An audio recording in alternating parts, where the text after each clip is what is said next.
Alright guys, welcome to your second Canvas tutorial, and in this video I actually want to draw some text or something very simple on the canvas.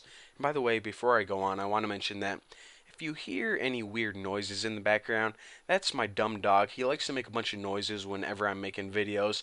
And I just got him a new toy, a beaver, today, and it's a stuffed beaver and it has like these squeaky things in its paws. So anytime I'm talking, he decides that it's a good idea to bite his beaver, and that that kind of sounds weird, bite his beaver, but he, thinks it's a good idea to make his beaver squeak, and they really mess up my videos. But anyways, I'm just going to try to fight through it. So let's go ahead and get started. In the last video, what we did is we basically made a blank canvas on the web page. Now, remember that all of the cool stuff actually happens in the JavaScript file. All of the cool drawings and the animations and the interactivity. So how do we link the HTML file with a JavaScript file?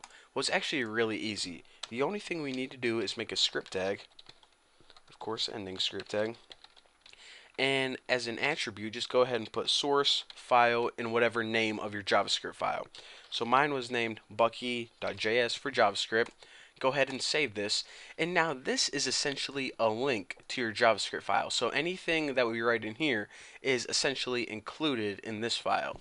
So let's go ahead, and now that we connected the two files essentially, let's go ahead and hop over to the JavaScript file. So like I said, in the JavaScript file, what I want to do is I basically just want to draw something simple on the canvas, just as a demonstration.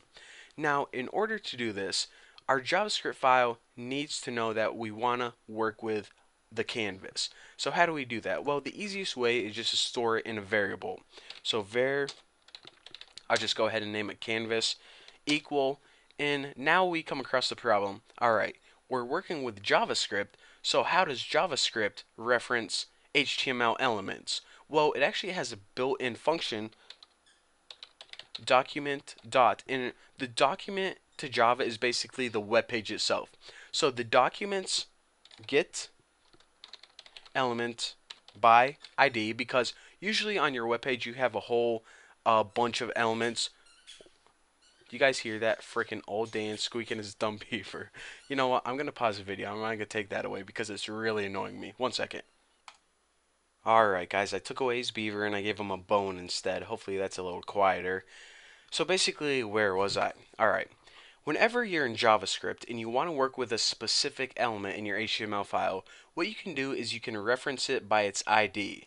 And this just, helps JavaScript determine, are you working with this, or are you working with the body, or are you working with the head? Well, actually, we want to work with the ID, and the ID of the canvas, which was canvas. Let me just go ahead and copy this and paste that right in there. Now whenever we use the canvas variable in JavaScript, it knows that we're working with a canvas element in our HTML file.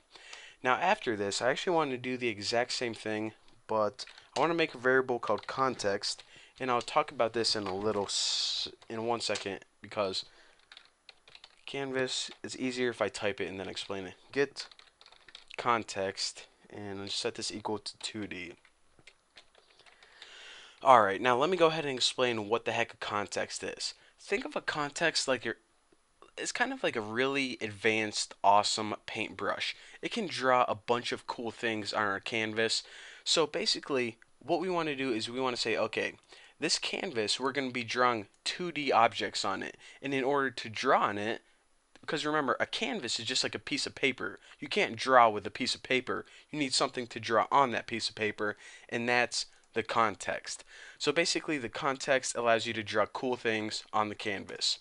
So now the first thing we want to do is we want to actually say, change some settings for this context. The first thing is the font. So context font, because remember, for this demonstration, what we're going to be doing is we're just going to be drawing some very simple text on the canvas. So the first thing I want to do is set the font, and I'm just going to set this to 32 point Arial.